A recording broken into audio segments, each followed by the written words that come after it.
Tu es leader, dirigeant d'entreprise, ou peut-être CEO, responsable politique, entrepreneur.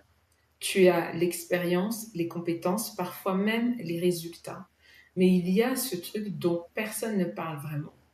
Cette fatigue chronique qui ne part jamais et qui est là, constamment. Je ne parle pas de fatigue physique, je parle de cette fatigue mentale profonde, cette sensation d'être vidé avant même que la journée ait commencé. Et ce brouillard mental permanent qui t'empêche de prendre des décisions va obscurcir finalement ta vision à long terme, ta capacité à être inspiré et à inspirer les autres. Tu as certainement tout essayé. Les formations en productivité, la méditation, le sport intensif, et pourtant l'épuisement mental est toujours là. Tu veux savoir pourquoi? Parce que le vrai problème n'est pas dans ton agenda, il est dans ta tête.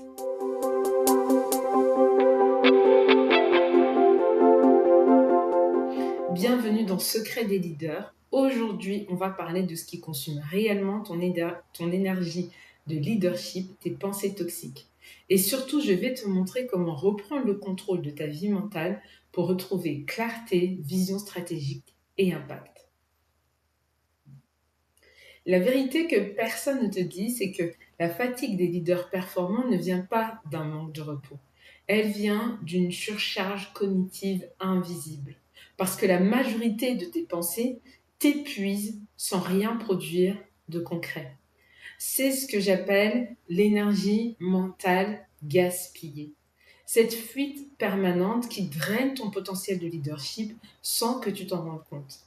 Et pour illustrer mon propos, je veux partager avec toi 6 catégories de pensées toxiques qui détruisent ta clarté mentale, ta santé cognitive et ta capacité à diriger avec vision.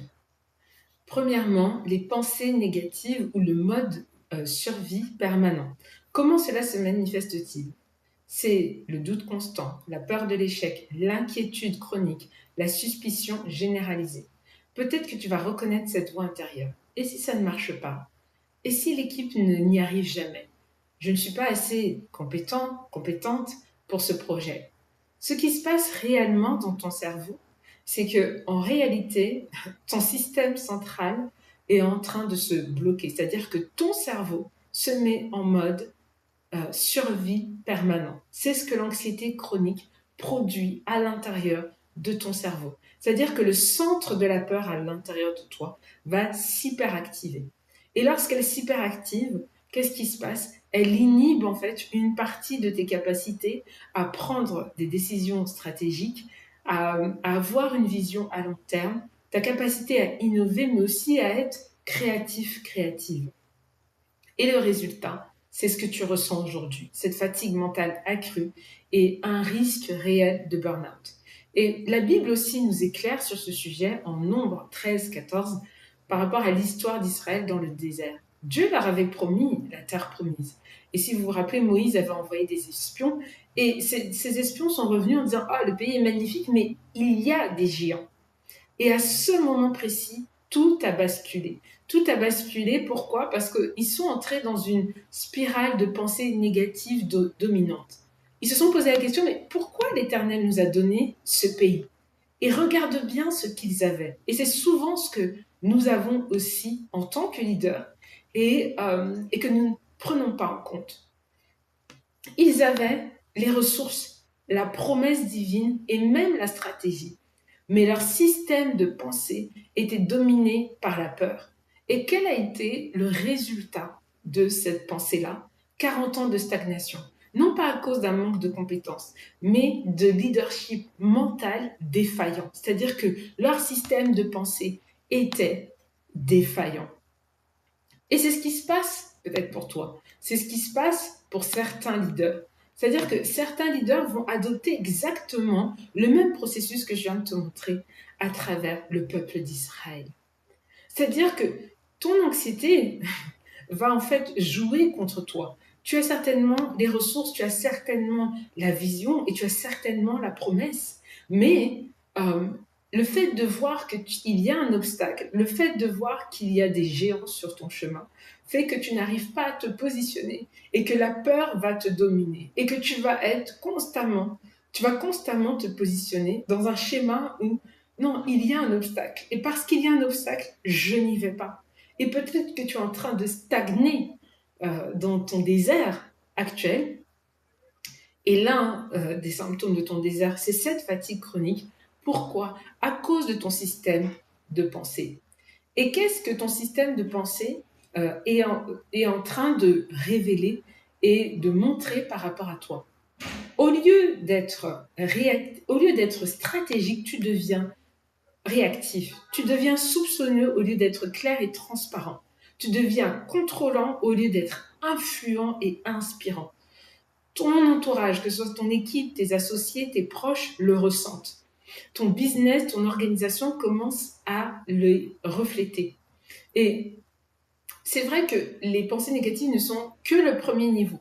Mais lorsqu'elles évoluent, elles peuvent évoluer vers quelque chose de plus insidieux que j'appelle l'obsession. Deuxième point, ce sont tes pensées obsessionnelles. C'est vraiment une prison mentale. Cette pensée obsessionnelle, comment elle se manifeste? Tu fais une fixette. C'est fixation mentale, rumination, scénario répétitif qui tourne en boucle dans ta tête. C'est ce dossier stratégique qui te hante jour et nuit. Cette conversation difficile que tu rejoues 50 fois dans ta tête. Cette décision qui te consume même pendant tes moments de repos. Et qu'est-ce qui va se passer en fait dans ton cerveau à ce moment-là? La neuroscience appelle ça le default mode network. C'est-à-dire que ton réseau cérébral qui est censé s'activer et à un moment donné passer en repos n'est plus en repos. C'est vrai que beaucoup de leaders, au lieu de se reposer, ce réseau-là rumine constamment. Il est constamment en train de bouger. Il y a constamment un bruit incessant à l'intérieur de toi. Et les conséquences, elles sont mesurables. C'est-à-dire que tu perds, finalement, comme tu n'as pas de temps de pause, tu perds ta capacité à changer de perspective. Et ça va renforcer certains biais cognitifs et une vision assez tunnel. C'est-à-dire qu'au lieu d'avoir une vision 360, tu vas avoir une vision qui va être limitée. Pourquoi? Parce que ta pensée obsessionnelle est en train d'obstruer ta capacité à avoir des visions. Elle est en train d'obstruer ta capacité à te projeter. Elle est en train d'obstruer ta capacité à observer ce qui se passe autour de toi. Et l'écriture, la Bible, nous montre aussi cela à travers l'exemple d'Amnon dans 2 Samuel 13. Amnon nourrit une pensée obsessionnelle concernant sa sœur Tamar. Et au début, ce n'est qu'une pensée, mais elle va devenir envahissante. Elle va détruire petit à petit son discernement et finalement, elle va le conduire à passer à un acte destructeur. La Bible dit, Amnon était tourmenté au point de se rendre malade, en 2 Samuel 13, 2.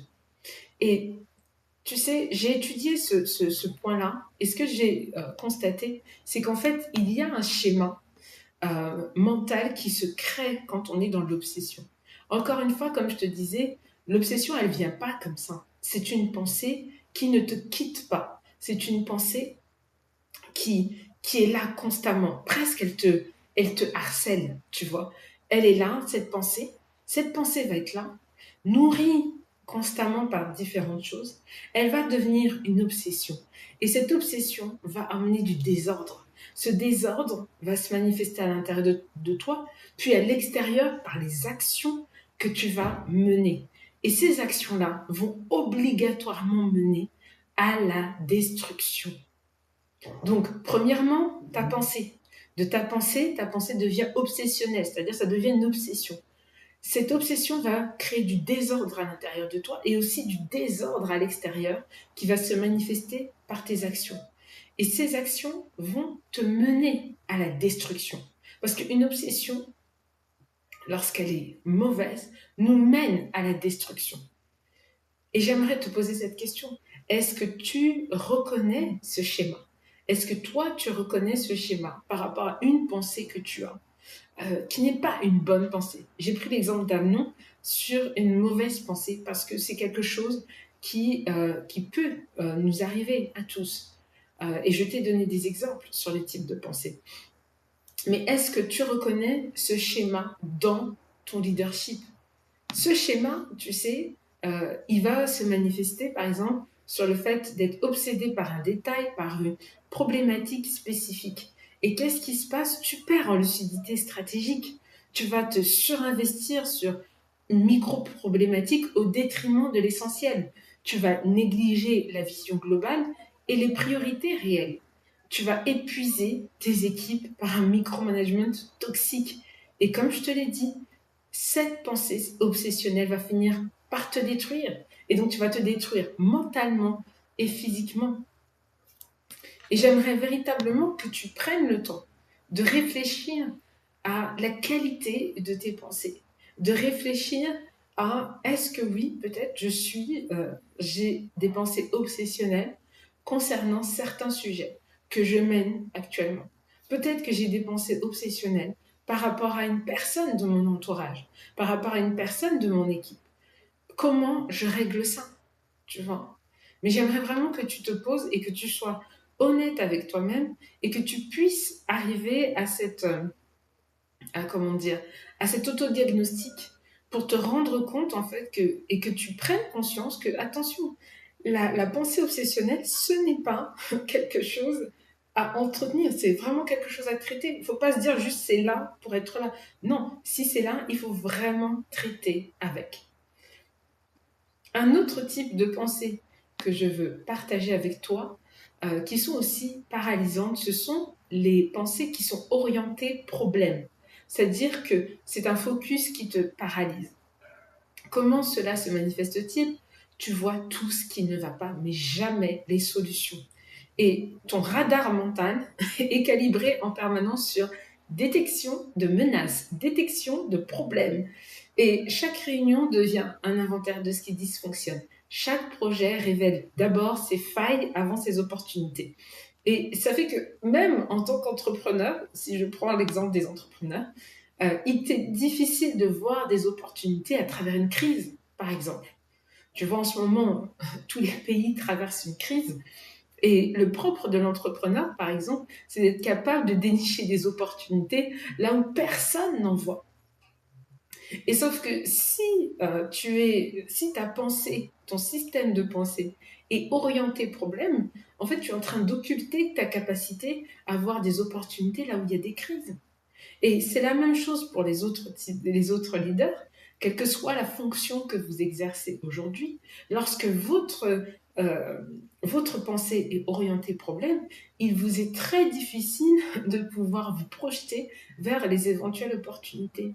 Vous allez regarder certaines situations et vous allez vous dire, non, mais ça c'est un problème. C'est un problème. Alors que chaque problème a une solution, chaque problème a une opportunité, chaque crise emmène une opportunité. Les crises ne sont pas seulement que des questions de choses négatives. Non, il peut y avoir des choses positives dans une crise. Mais lorsque la pensée est orientée problème, il n'est pas possible de voir ces opportunités. Il n'est pas possible d'envisager des solutions. Et il y a un psychologue justement qui a démontré qu'un focus problème permanent active en fait les circuits neuronaux défensifs et vont augmenter le stress chronique, tu vois. Donc une pensée orientée problème va augmenter ton stress. Et à l'inverse, un focus orienté solution va augmenter les circuits en fait de motivation, de créativité et d'adaptation, tu vois. Solution, problème. Ce n'est pas la même chose. Donc, ce qu'il faut se dire, c'est que finalement, ton cerveau devient ce qu'il pratique.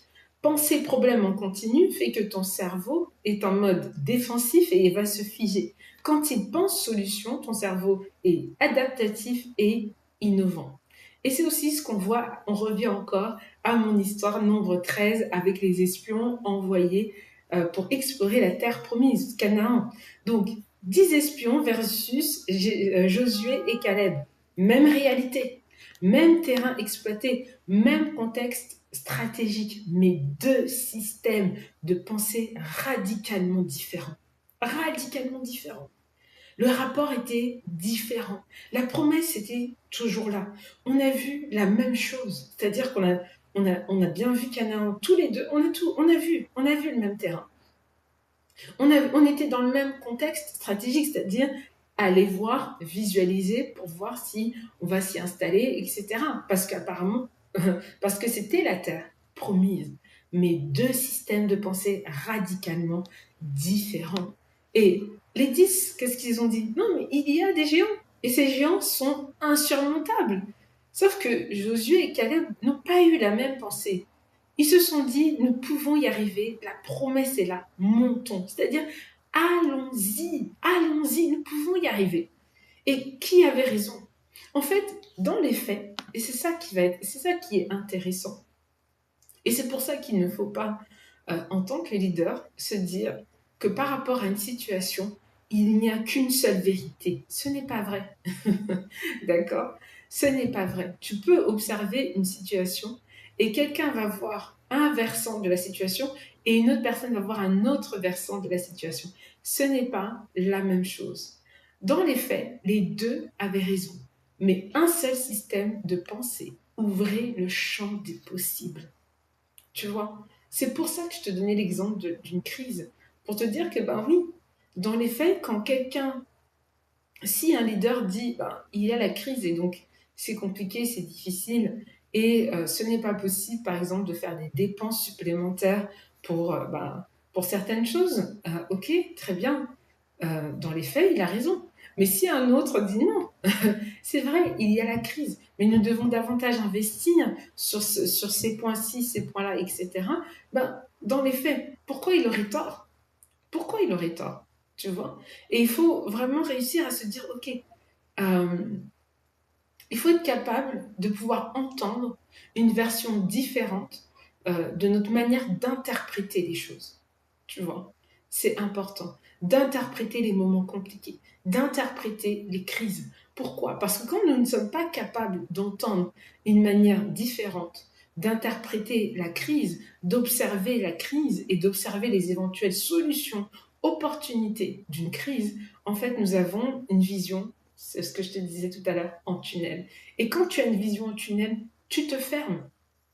Tu te fermes. Pourquoi? Parce que ton cerveau va se mettre en mode il n'y a pas de solution. Donc, pas de solution, pas de créativité, pas d'adaptation.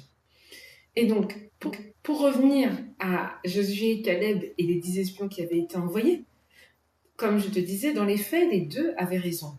Mais un seul système de pensée ouvrait le champ des possibles. Et j'aimerais que tu prennes le temps là d'observer ce que ça crée en toi. C'est-à-dire, qu'est-ce que ça crée là dans ton leadership, ce que je viens de te dire? Qu'est-ce que ça crée à l'intérieur de toi? Qu'est-ce que ça te montre de toi? Dans cette situation-là, tu aurais été dans quel camp? Celui qui peut? Celui qui peut ou ceux qui ne peuvent pas? Celui qui voit des solutions ou celui qui voit juste des obstacles, des problèmes? Dans quel camp aurait été tu serais? Et il n'y a pas de bonne réponse ou de mauvaise réponse. Je pense que la réponse que tu es capable d'apporter, elle doit te parler à toi. Elle te parle de toi, tu vois. Elle te parle de là où tu en es. Elle te parle aussi de ta capacité à regarder une situation, à voir un certain versant de l'histoire et à te dire, moi, je me serais positionnée comme ça. Maintenant, pourquoi tu te serais positionné comme ça? Peut-être que toi, tu aimes la prudence. Peut-être qu'il y a des choses qui s'expliquent de par ta personnalité, mais aussi peut-être qu'il y a des choses qui s'expliquent de par, comment dire, ton vécu. Parce que notre vécu influence aussi la qualité de nos pensées. Mais ça, on en parlera à un autre moment. Et donc, euh, dans ton observation, j'aimerais que tu te rendes compte d'une chose. C'est que un leader centré problème éteint l'innovation déjà des personnes de son entourage qui travaillent avec lui, donc de son équipe, de ses collaborateurs. Il installe une culture de plainte et de résignation, de fatigue, et se fatigue même émotionnellement et fatigue émotionnellement les autres.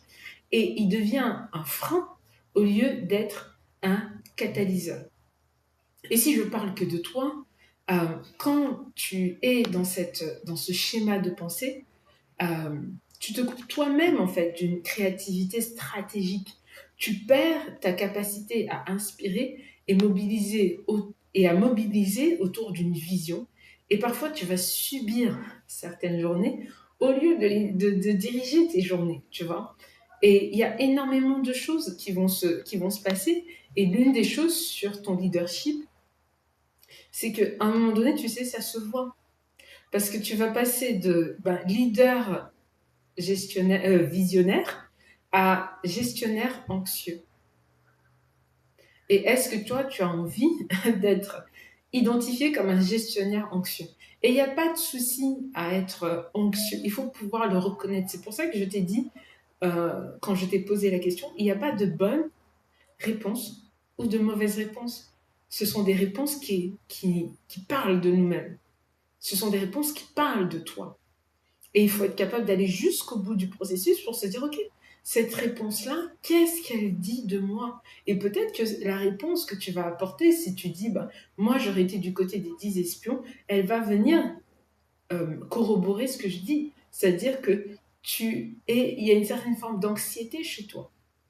Et s'il y a une certaine forme d'anxiété, il faut le reconnaître, savoir d'où elle vient et se dire, OK, comment je traite avec? Comment je traite pour non pas être un gestionnaire anxieux, mais redevenir un leader visionnaire. Eh bien, nous allons nous arrêter là parce qu'on a déjà dépassé le temps et que c'était important pour moi sur les 6 types de pensées à minima d'en partager 3. Et bien sûr, ne t'inquiète pas, je partagerai les 3 autres avec toi la semaine prochaine.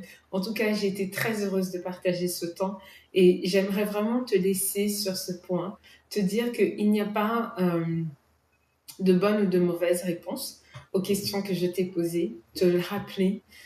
Ces réponses-là, elles vont parler de toi, elles vont parler de qui tu es, de comment tu vois les choses, de comment tu perçois les choses. Et véritablement, sois indulgent, sois bienveillant. Je rajoute aussi au féminin, indulgente et bienveillante envers toi. Pourquoi? Parce que ça parle de toi. Et si tu vas au bout de l'exercice, ça te permettra aussi de comprendre où tu en es, qu'est-ce qui te parle, qu'est-ce qui t'inspire, qu'est-ce qui finalement te nourrit au quotidien dans ton leadership. Et sache une chose, c'est que avant de changer, de transformer tes actions, avant de se dire que tu vas performer, si tu veux transformer ton impact, ton influence, mais aussi tes résultats, il faut commencer par la transformation intérieure.